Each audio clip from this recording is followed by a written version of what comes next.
as we enter into the sacred space of listening and receiving, I invite you to join me in this short induction ceremony in order to be fully open, receptive, and aligned with the information that is for your highest good in this conversation today.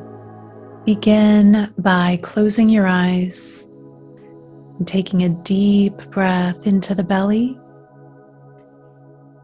And as you're breathing, bring your awareness into your heart center, making contact with the light in your heart. And find your heart light glowing, growing and expanding out around your chest.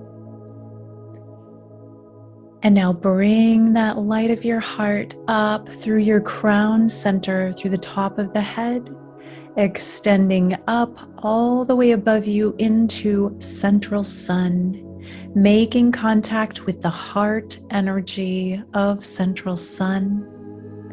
And then bring that powerful energy down through the ethers into the crown of your head, down through your body, and into your heart center, expanding and joining with the light in your heart, and continuing down to the base of your spine, extending down all the way down into the center of the earth, making contact with the heart center of Mother Earth. And now bring that nurturing energy up through the layers of the earth, carrying liquid crystal plasma through roots up into the base of your spine, and then spreading into every cell of your body, moving into the heart center, joining with the light from above and joining with the light of your heart, creating a holy trinity of light within you, and then spreading out around you, holding space for your highest good, your highest awakening, and the opening to receive the divine downloads, encodements, activations, and light codes that are perfect for you at this time. Breathe that in deeply into your belly,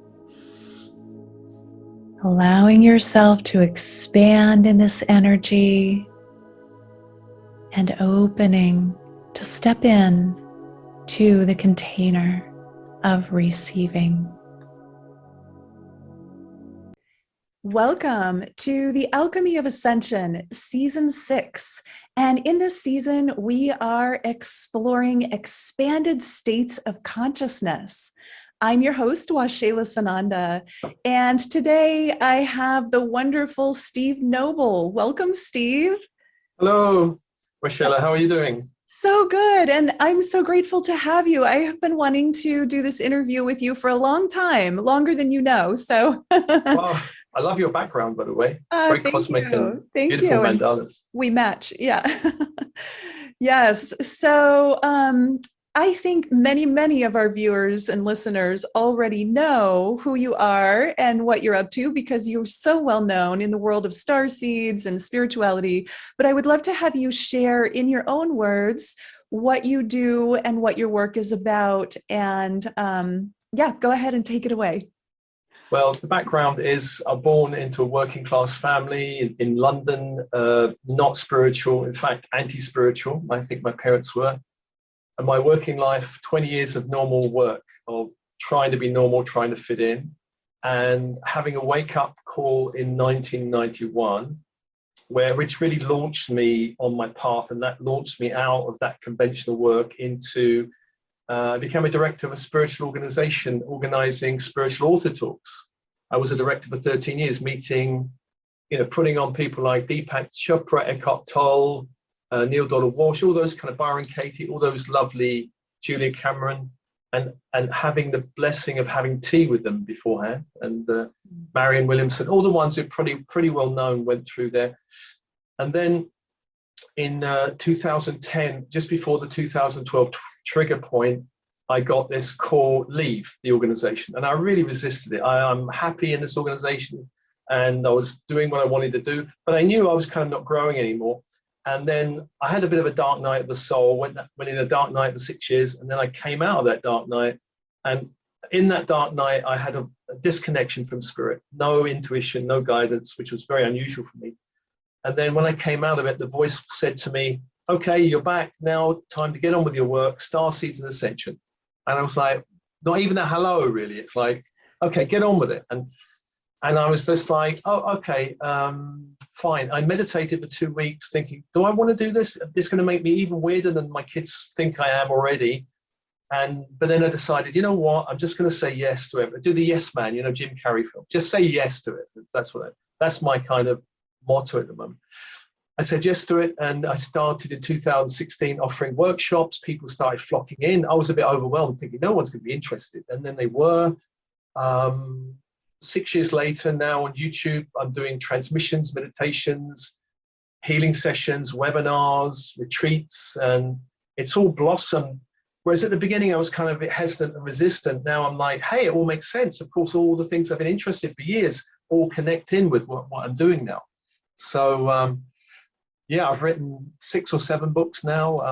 I'm rewriting another book, which will be out next year, called Joy at Work, which is a book about the practicalities of spirituality and work. I've just published a book called The Spiritual Entrepreneur, which might interest some of you guys. And yeah, so I'm on my path doing my thing. And here I am. That's my kind of journey in 5 minutes. Really.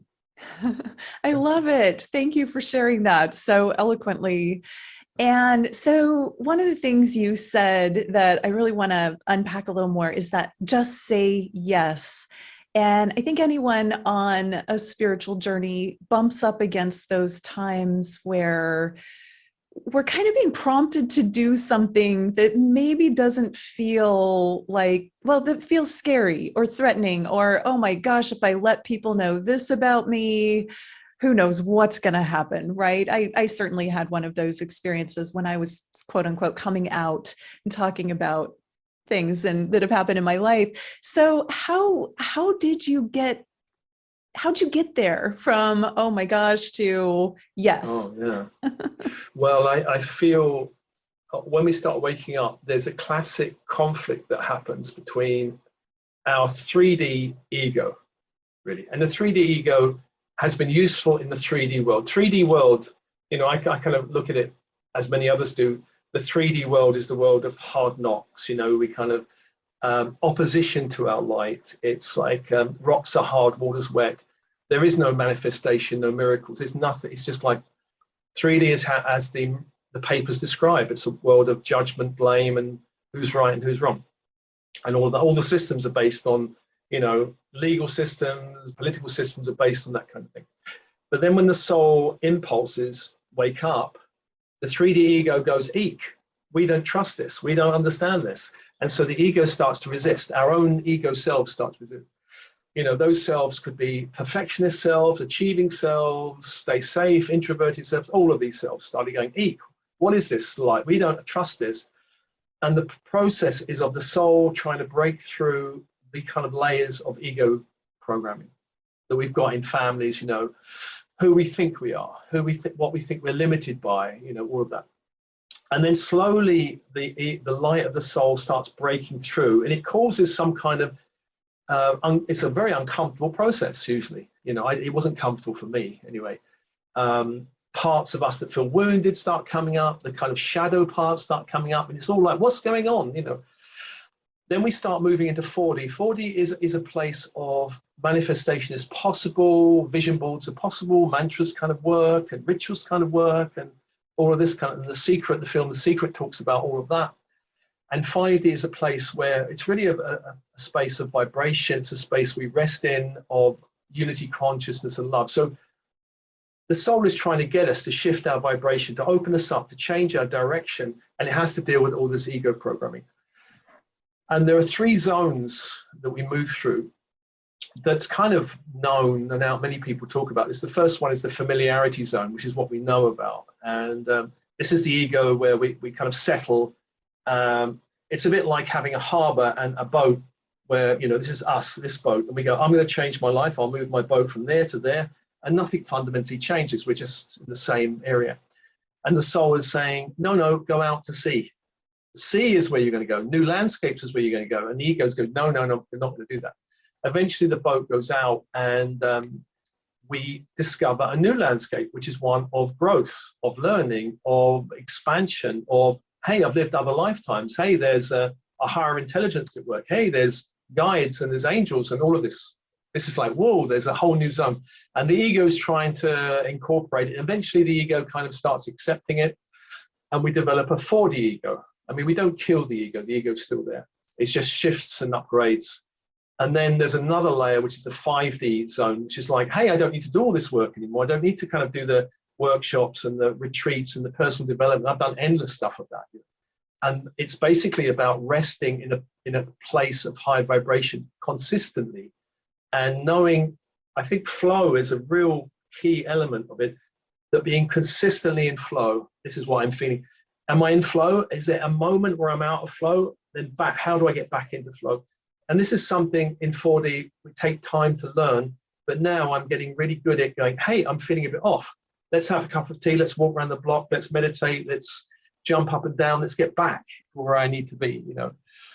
And so, for example, my children, I've got a son and a daughter. My children are not in the spiritual journey, but I love them and I hang out with them. And last night I went out with my son to see Top Gun. Now, Top Gun's not a particularly 5D film, but it's very Boise and very, you know, very exciting. People whizzing along in high planes and lots of egos and all that. So I like to hang out with my son. It's what he likes, and I kind of like hanging out with him. And it was really interesting kind of stepping into that zone of like, yeah, hey, the film is kind of interesting, exciting, but it's all about war and planes. But it was nice hanging out with him. We went to this marina and had a meal over a harbor. And then when I came away from my son, which I loved seeing him, I had to kind of release his energy, come back to myself, come back to, hey, I remember I am not just the father of Peter, but I am doing this work. I'm in the zone, I'm flowing. So there are moments, I mean, I consciously chose to step into that zone and step out of it again. And sometimes we have to do that. For those starseeds, or I haven't mentioned, well, I guess people know about starseeds listening to. Yes. But for those starseeds growing, the 3D and 4D zones start off with 1 foot in the normal conventional world and 1 toe and then 1 foot in the 4D, 5D world. And it's like having a foot in 2 worlds. But eventually 5D is, hey, I've released the 3D world. I'm not in that world. I see it sometimes, but I'm not there. My consciousness is somewhere else. It's kind of a strange place to be, because when the pandemic hit, I was looking at this world of 3D going, masks. I forgot every day I had to go, oh yeah, this is what people are doing, putting masks on and stepping away and all of this. It was a real strange, the whole thing was very strange to me. Still is very strange to me. But there we are. I don't know if that answers. This is kind of the awakening process of shifting through layers of fear and doubt and resistance. Resistance is normal on the path of awakening. You know, we're going to resist our soul's calling, but eventually we have to go there. We have to say yes to it. Mm-hmm. That's, yeah, beautiful, beautifully shared. And I'm 100% with you in that, you know, the being in the world, but not of it. And then being able to find our way back to our spiritual alignment, even when we have, you know, I know during the pandemic, I wasn't participating in, you know, being out in the fear and, you know, all of the crazy stuff that was going on. I was really buffered. I live in Florida too. So things were much less, you know, I don't know, maybe less of what was going on in other places, but yeah. I'm also in an Amish neighborhood, and they don't participate at all. They never put up the signs to wear masks. I shop at an Amish grocery store. I was already going, so I was very buffered, but yet when I had to fly somewhere, or it was so interesting, the intensity, that it's like the whole frequency of the world shifted, and it was not very comfortable to be in that. So like to be able to get back to that flow state is so very important and I feel that I'd love for you to speak into this too. As we ascend ourselves spiritually, as we raise our frequency, oftentimes we become more sensitive or more emotionally kind of vulnerable as we open the heart. Do you notice that? Yeah, sensitivity is a core sign of starseeds anyway. If people ask, am I a starseed? Well, basically, if they're watching your show, they are one. If they're listening to my weird channel, they are one. Because nobody who's a native of this planet would be interested. They think completely balmy. I mean, my extended tribal family are nearly all 3D people, and they'll like cross their arms going, we just don't understand what you're talking about, really, you know. So sensitivity is a sign of starseeds. And it's a blessing and a kind of challenge, because it's like, yeah, I can feel what's going on down there. I can feel what's happening in this room. I can even feel what my mother's doing the other side of the world, all of this kind of stuff. We're sensitive to energy. But starseeds are naturally empathic. And one of the problems is absorbing energies that are not good, especially, for example, the pandemic, the situation. With millions of people focusing on fear and fearful outcomes and all the rest of it, of course, there's a vibration of fear, and starseeds can pick it up. If they're in a working environment where people are angry, aggressive, bullying, afraid, anxious, they will feel it. This is the other side of being sensitive. Of course, if you're in the middle of the forest bathing, fantastic. If you're in a spiritual retreat, fantastic. It's great to be sensitive.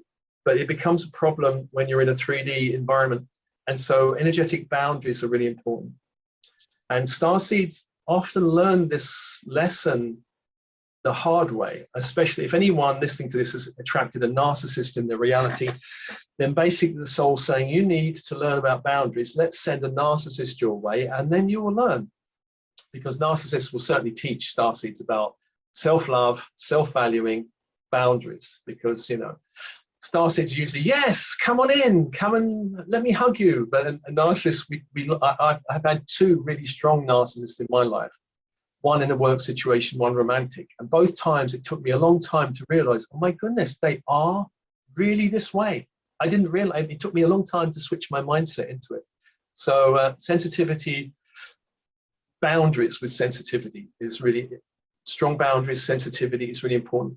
The other thing with sensitivity, which connects to intuition, is I used to work in a place in London called the College of Psychic Studies. It's an interesting organization, teaches psychic studies, including intuition. But what I found in that particular organization, certainly years ago, maybe it's not there now, is a lot of the psychics, this is really the world of spiritualists and psychics and all these people, they were kind of connecting their intuition to a kind of paranoia. Like, who's talking about me? Who's gossiping about me? Who likes me? Who doesn't like me? And when we link our intuition to that, it creates paranoia, really. So one of the things I found is with intuition is we have to really sit in meditation and go, I want to link my intuition to success, to ascension, to achieving, to love, to joy. Find this for me. I'm not interested in who's talking about me, who's gossiping about me. I want to know how to move forward. And for some people, they really need to hear that, because, you know, especially in the spiritualist mediumistic world, which is kind of 4D, they're linking their sensitivity, intuition to the kind of wrong horse. It's galloping in the wrong direction. So I don't know if that makes sense. Yeah, that's interesting. And I've never heard it put that way, but it absolutely makes sense. And intention is how we create our whole world. So it's so important, and everything has a frequency. So to be aware and conscious of what frequency are we marinating in. Yeah. Yeah. Absolutely. So I'd love to shift gears a little bit and talk about expanded states of consciousness. Now, I know that you have so many wonderful meditations and transmissions that you share freely on your YouTube channel. And when I listen to those, it really feels like you're coming from an expanded state. I would love to hear about, where do you go when you do that, or when you go into writing, or, tell us about your expanded states of consciousness and how do you get there? And maybe we can kind of unpack that for people to really help us understand what that means. What is it to reach an expanded state of consciousness? Yeah. Well, I used to teach writing workshops. This was before I started doing this, really. And I was in Greece. This was the first experience of transmission. And I was sitting in a little Orthodox Greek church on the edge of the sea. It was a tiny place, about 8 seats in there, and nobody in there but me. And I was sitting in there, and then I felt this pressure on my head. And it was almost like, I was like, what is that? It was not an unpleasant one, but it was a different one. And I got that someone or some energy is trying to communicate. It was like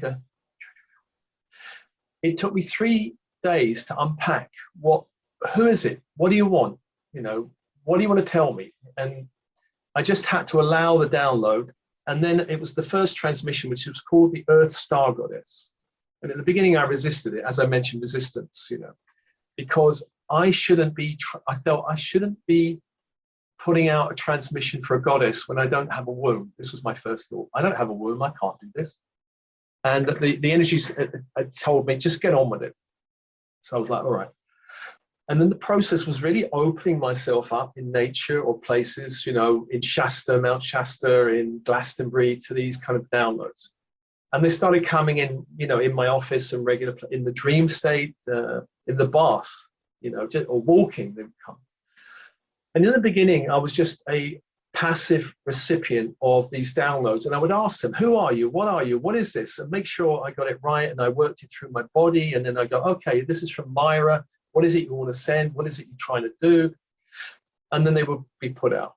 But I had to run it through my body to make sure, is this exactly what you want? Is there something missing? It was like a process. And it wasn't just a random, hey, here's some nice energies. It was like, there's a point to this. Each transmission had a point to it. Whether it was connecting starseeds to a particular planetary system or dimension, or whether it's connecting to starseeds to a particular archetypal energy, a masculine or feminine, a goddess or god energy, any of these things. Eventually, after 3 or 4 years, I had the feeling or the intuition or the thought that, hey, why can't I ask them? Why don't I participate more in this process? So I started asking them, can we do something to address this problem? And I would get an immediate download or nothing, which meant, yes, we can, or not at this time, forget it. And so it became a two-way street. And now actually what happens is, more than not, I'm asking them, how about this? And then they download it. But sometimes it just comes in my dream state.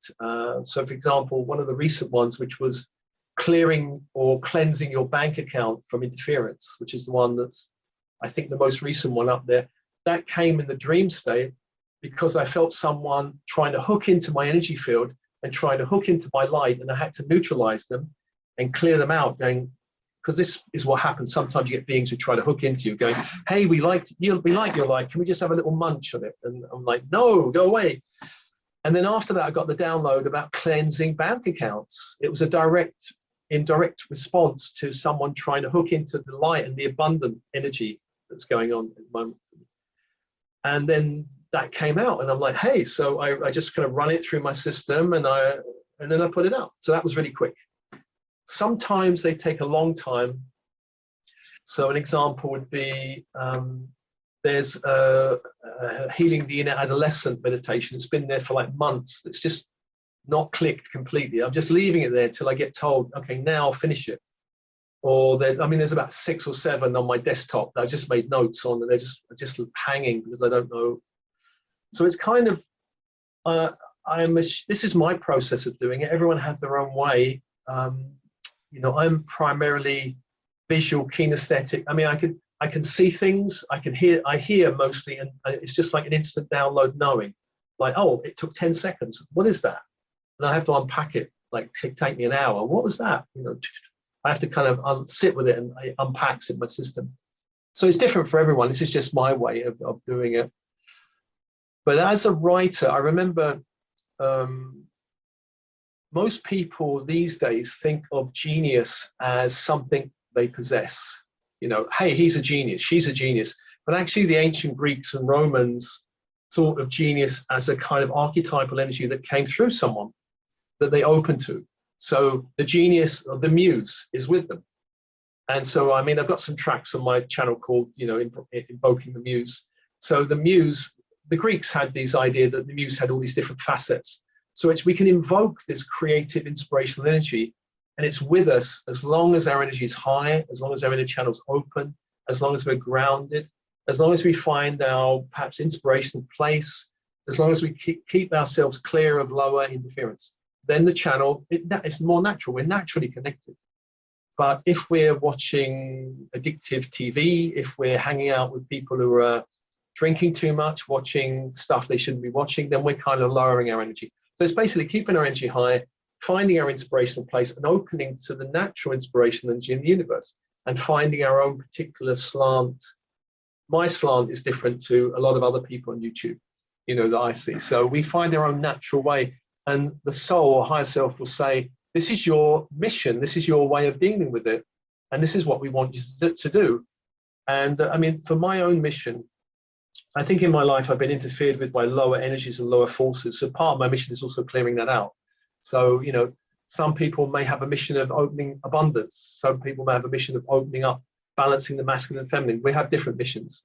So I'm, you know, and my abundance is also part because I've spent the last 50 plus years not living abundantly. So I had to work out, how do I live abundantly? And then when I worked it out, I put it out on the YouTube channel. And it's very practical. Like I've had downloads, for example, around cryptocurrencies. So I'm like, this was unusual for me because I'm like, hey, is this okay for me to do this? And I go, yeah, fine, do it. It's the future. And I was like, okay. So I invested 2 or 3 times in cryptocurrencies, and each one, the first time I gave a nice bundle of abundance to my grandchildren for the university. And the second time I bought a nice brand new hybrid car, which I needed because in the pandemic, I wasn't traveling. So I needed a new car to get around. And now I'm going back in a third time going, hooray, let's do it again. And so, yeah. Wow. Wonderful. I love that you shared practical applications as well of your intuitive abilities. And yeah, I do think crypto is definitely the way of the future. And so many starseeds and spiritual people have that somewhat of a block around the material world or having material abundance. Yeah. So yeah, thanks for sharing that. Also, I'd love to hear about, you know, you've talked about ways to align, going in nature, and then, you know, just finding your center and alignment. And you've talked about clearing your field and energetically making sure you're not, you know, lower frequency and doing those things that will keep your energy down. But how does it feel? And I know this is different for everyone, but for you personally, when let's say, you know, okay, it's time for a transmission to come through. You know, maybe you're starting to feel it, or you just have that sense of knowing, the claircognizant knowing, like you mentioned. But how does it feel for you? How do you get those prompts? So for people that are maybe just beginning to explore these states and maybe they're starting to channel or get downloads, what are some of those little clues that we can look for, and how does it feel to you? I think a very simple practice to begin with is, the one I've done for years, is connecting with plants and trees. I've got lots of plants around me and they kind of talk to me. Hey, water me, you know, like, it's very kind of like that. Hey, water me. Or trees tend to be, I found some trees very wise, and really opening the inner senses, because we have outer senses of seeing, hearing, feeling, intuiting, smelling and tasting. We also have inner senses. And so what I do is I used to go and sit with trees and opening my inner insight, seeing the tree, hearing the tree, trying to hear the tree, feel the tree. I mean, a lot of people, feeling is one of the strongest ways of accessing it. So sitting in front of a tree and just feeling it, because trees have vast energy fields. And then I'd ask trees questions like, in the pandemic, for example, I used to go running in the local park, and then I'd go to the cemetery, which is attached to the park, and there was these 2 cherry trees there. And I sat with them. I think they were connected to each other. And they would be very chatty with me. And I'd ask them questions. They start telling me things like, you know, you must ground yourself. You must release all this fear going on. And they would just give me very practical, earthy, trees are very kind of earthy advice. And so I think it's really good to practice with things like trees before you start practicing with guides and angels. In all the transmissions I do, I've worked for years with these, particularly the 4 angels I work with on the horizontal plane, which is Raphael, Michael, Gabriel, and Uriel, of the 4 directions, east, south, west, and north. I spent years meditating with them. Before I even knew there were angelic energies, I did shamanic and Wiccan practices, all directional. And so I got to build this relationship, and it is about relationship. So I built relationship with these angels, and then the vertical Metatron and Sanophon. And in relationship, they kind of go, hey, this human is interested in us. Let's connect with him or her. And so then I started getting interested in starseeds and going, hey, there are other races. And if anybody's interested in starseeds, a very good book I recommend is a small book called Prism, P-R-I-S-M, Prism, as in the reflective prism, of Lyra. And it's written by someone called Lisa, which is L-Y-S-S-A, Royale. And she wrote a great book about the kind of starseed dimensions and planes of existence out there. It's quite a good book. And so I read that, and hey, there are all these kind of Pleiadians and Lyrans, and there are Andromedans and Syrians. I wonder where I'm from. You know, I wonder who's interested in me. The starseeds are wanderer souls. And so most starseeds are thinking, hey, where am I from? But actually we're from a lot of places. But we naturally have a connection, strong connection to some places. And so when we get interested, we can start thinking, well, what star races? Like, let's say, am I connected to the Pleiadians? On my channel, there's loads of different transmissions. So you can listen to a few and go, that was so strong. Then you know that's a clue. You know, it's a bit like saying, I wonder what past lives I've had. You know, hey, I've always been drawn to Egypt, very strong drawn to Egypt, which is a big clue. You know, if you're drawn to a particular area, you know that's a clue. I've also been drawn to the area of Atlantis, big clue, and Tibet, big clue, and Native American Indians, big clue. So these are kind of clues.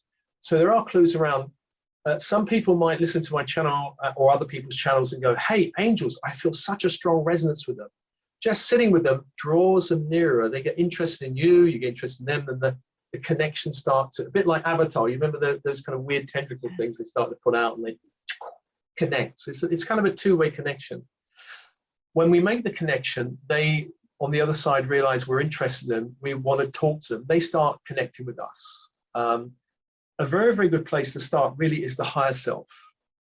And I think the higher self is not one being, but many beings. It's like we have a 5D higher self. We have a 6-dimensional higher self. We have a 12-dimensional higher self. And so we can ask, let me connect to all my higher selves from, I don't know, 5th dimensional to the 12th dimension. And then we got all these various aspects of ourselves. And let me connect with guides from the 5th dimension up to the 12th dimension, because there are guides which are very useful. Actually, there are guides useful in the 4th dimension, you know, shamanic guides, and there are guides useful at different levels. So we want to connect with different levels of our being and different levels of you know, help. People talk a lot about twin flame. I did get myself into trouble with this one because I put out a track called The Great Twin Flame Delusion. People didn't like that. They got really upset about that. But what I think is that the twin flame is one where we have very intense connections with other beings.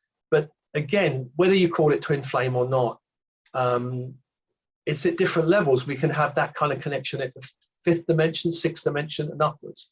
So there is not one twin flame or strong connection. I don't believe there's one being that we are eternally connected to, but there's these different dimensional aspects that we can connect to that represent qualities that we really want to connect to, soul qualities that we want to embrace.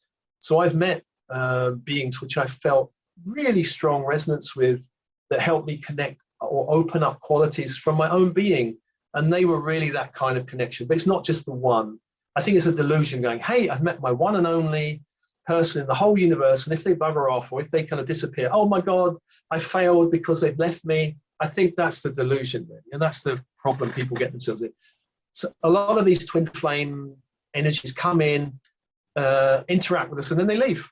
That's the most common pattern. And so it's normal and natural, but people get themselves, in England we say, get their knickers in a twist. I don't know if you say that in America. Get their knickers in a twist about it, and they start worrying about it, and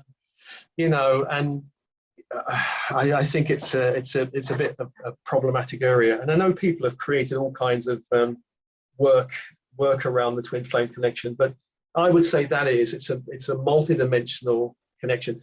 Our higher self is multi-dimensional. Star races are multi-dimensional. Guides and specialist teams are multi-dimensional. So we can connect at different layers. And different times we may need fourth dimension just to get us through issues in this world, or fourth dimensional guides are very good at helping us neutralize fourth dimensional attack, for example, and so on. So I don't know if that helps. Oh, absolutely. I love it. I love that you brought up connecting with trees first. Trees, yeah. That's how I started as well, without knowing. As a child, I would deeply connect with the trees in the area where I lived. And I had some trees that were guardians and others that were just like friends that I could tell anything. And if I was sad, I would sit with my back against the tree and just let it in the weeping willows and just let it go. Love willows. Yeah. And I also talk to trees. I always have. I love that you have that connection. And I think the groundedness, especially when we get so spiritually high, it's so important to be able to connect that way and ground the energy and get balanced and centered again. And also with the twin flames, I love that you brought that up. My personal experience, it was really interesting. I got to be with my twin flame as a walk-in for 3 years. He walked in to that, and when I say he, I mean the energy of my twin flame walked into a body for 3 years as an agreement, and then walked out. And I get to see all of this from a higher perspective later. But since then, that energy has been brought through many people, sometimes momentarily, sometimes for a little longer period. And what I've come to understand is that twin flame is a collective, and like you're saying, multidimensional. It's a collective consciousness. So it's not bound by one physical body or one incarnation, because it's a collective energetic that can be expressed through many different faces and expressions. Yeah. I think people need to hear that. I think even animals can embody, when we have a beloved cat or dog or horse, anything that we really connect deeply with, some of the energy of the twin flame, our love of our soul, and total unconditional love can be expressed in that way. And the more I understand twin flame energy, the more expansive it becomes for me. Yeah. I think the issue for a lot of people, the delusion of it, is the romantic issue that, hey, I've met my twin flame. There's an intense connection, intense energy. They must be my partner for life. I need to marry them. But actually, the twin flame type of character is very poor marriage material. They're not marriage material at all. We're not meant to marry them, because the soul is going, here's an introduction to catalyze you, to kick you, to awaken you, to trigger you. When the soul is not interested in you settling down, living happily ever after with your twin flame, that is just a kind of Walt Disney type of delusion, I think. So the whole area which is the most difficult is the romantic, because there's all kinds of sexual energy, and then that all muddles the waters and everything. The other thing with the trees and nature is why it's so good is that there's a whole, the angelic kingdom and the nature kingdoms are they're connected and different. The Davic energies in nature are different from the energies in the angelic kingdom. So if we meditate and connect with Archangel Michael, we'll get a different level of help and guidance and insight than if we connect with the overlighting angel of oak tree or of daffodils. Or it's so different. There's so much earthier. Or the overlighting angel working with wolves or bears or cats. It's such a different, more earthy, practical energy. Archangel Michael is not interested in sorting out some of our earthly issues. He's got a higher mission, to work on. If we don't go to Archangel Michael going, hey, I've got a problem with my neighbor. What do you advise? He's just, go away. I'm not interested. But we can ask various trees and nature spirits, they may have very practical answers. So there are different layers where we can go for advice.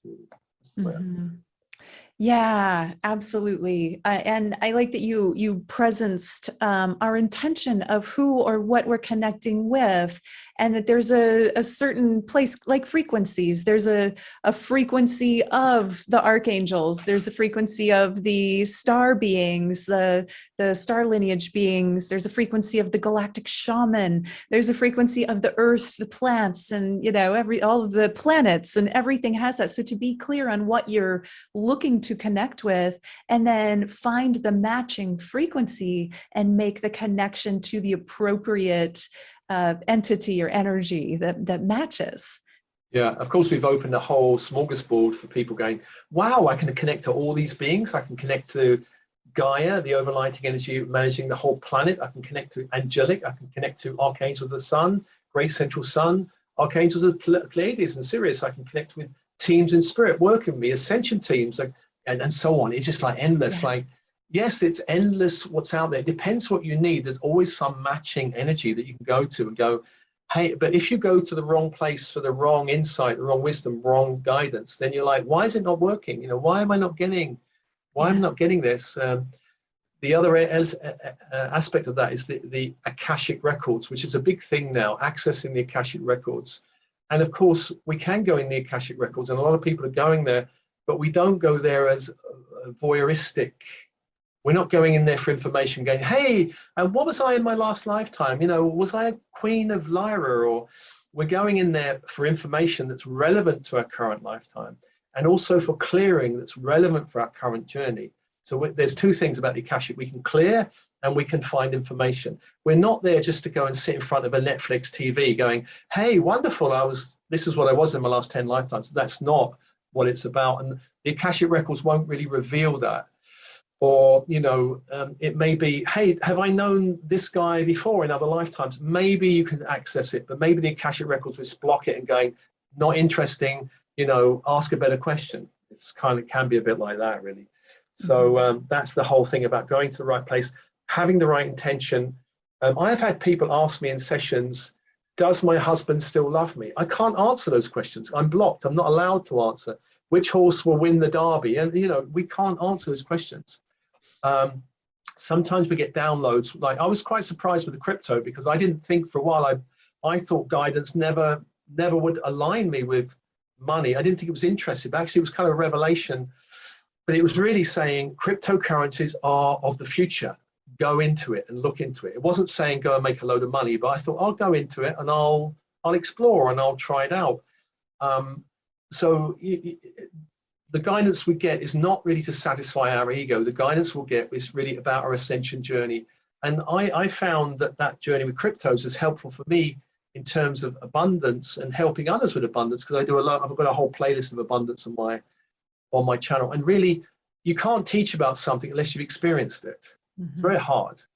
And actually, when you go into teaching or channeling, it takes you to another level of it, because you can be sitting in a workshop of abundance going, wow, this is amazing. But when you get called to actually share with others, you have to step up to a whole new level. You have to really get it at the cellular level, DNA level. Otherwise, you can't teach it. Because you can't, for example, there's no point asking a millionaire, how do I be abundant? Especially a millionaire that was born into money, because they don't know. But if you ask someone who's learned about abundance, they can tell you about it. They've come from the ground upwards. That's the way to do it. Or a starseed who's born a starseed fully awakened. If you say someone who's asleep, well, how do I wake up? They may go, I don't know. I met Eckhart Tolle years ago, and he woke up one day, but I'm not sure he really knew how he woke up. And I think for a while he was teaching awakening, but what he was teaching really, I wasn't quite sure, was really getting at people from A to Z, because I think he just got it. And when I was doing coaching training, for example, I did fencing, as a sport, and I trained as a coach. And they said the worst coaches are people who are gold medalists, because they're not interested in teaching. They don't know how to teach. The best teachers are the ones who are kind of just ahead of you, and they can show you the next steps. So if you ask an enlightened avatar, how do I wake up? they may give you a very general answer, which is like, I think, wasn't there a story of some guy going to the avatar Jesus the Christ saying, Master, how do I wake up? How do I become like you? And he said, give all your possessions away and follow me. And the guy went away going, I can't do that. That's too much. And so, it's not saying, well, step 1 to step 100. It's going, just give everything up and follow me and wake up. It's they're not always the best teachers in a way of taking someone from A to Z. They have a more broader mission, really. So. Yeah, I've had a coach say it's always best to have someone about 2 steps ahead of you to mentor you in whatever you want to learn, because they've just been there and they remember and they can show you the steps to get there. That's really helpful too. We don't necessarily have to learn, not that it hurts to listen to the masters, but we don't have to go to the masters to get the process. Yeah. I think the great thing about coaching and spirituality does combine, because coaching is very practical and it understands how the human operates. And combining it with spiritual practice is very powerful, because it's practical and then you've got the spiritual dimension. And the two together as an alchemy is really powerful alchemy. Mm-hmm. Yeah, absolutely. Wow, Steve, this has been such an interesting and fun conversation. Thank you so much. I know the time is it's flying. So I want to make sure that we have time for you to share about, you have this wonderful free gift package available for people. Would you tell us about that? Yeah, so I've got a free social media platform called Our Social Matrix, where there's about 10,000 starseeds on there. And anyone can join for free. But on there, I've included a free resource library. And that free resource library includes lots of stuff, lots of free material. One of the 3 free things it includes is a free ebooks section. And in there, you can download my free ebook called Starseeds. You can also download, I think, about another 12 extracts from books, spiritual books. And so, that will be going out, I guess, in an email from you guys. Yes, absolutely. So Our Social Matrix, is that you'll send me the link and I'll be sure to put it in the show notes. And then, of course, also, would you tell people about your YouTube channel? I'm about 150,000 subscribers, just about. And there's lots of, there's over 300 videos on there. There's loads of playlists, from playlists on psychic protection, playlists on shamanism, abundance, playlists on ancestral healing, working with the angels. There's ones on health, emotional healing, and so on. So, go on there and have a look and play around with, there's loads of affirmation tracks, Ascension news tracks, and meditations and transmission tracks. Some of them are called super quick meditations, where 22 minutes long, and some are 33 minutes and 44 minutes long. So there's a whole range of material. And that's your name, right? Steve Nobel. Yeah, you can find me under Steve Nobel. Steve Nobel, N-O-B-E-L, Steve Nobel. N-O-B-E-L, yeah. Yeah. Wonderful, Steve. Thank you so much. Are there any final thoughts you'd like to leave the viewers and listeners with? Well, if you're on Telegram, people can chat with me on, I've got a Telegram channel. I find me under my name. There's about 3,500 people following my daily musings. You can find me on Instagram, Steve Nobel 101. I'm on Facebook, Twitter, and LinkedIn. I'm everywhere. I'm a social media tart, basically. You've got it all covered. Well, thank you so much for sharing your wisdom, knowledge, and your expansive experiences with us today. I think it was very helpful for so many people, and I truly appreciate you, Steve. So thank you. And to everyone watching or listening, namaste.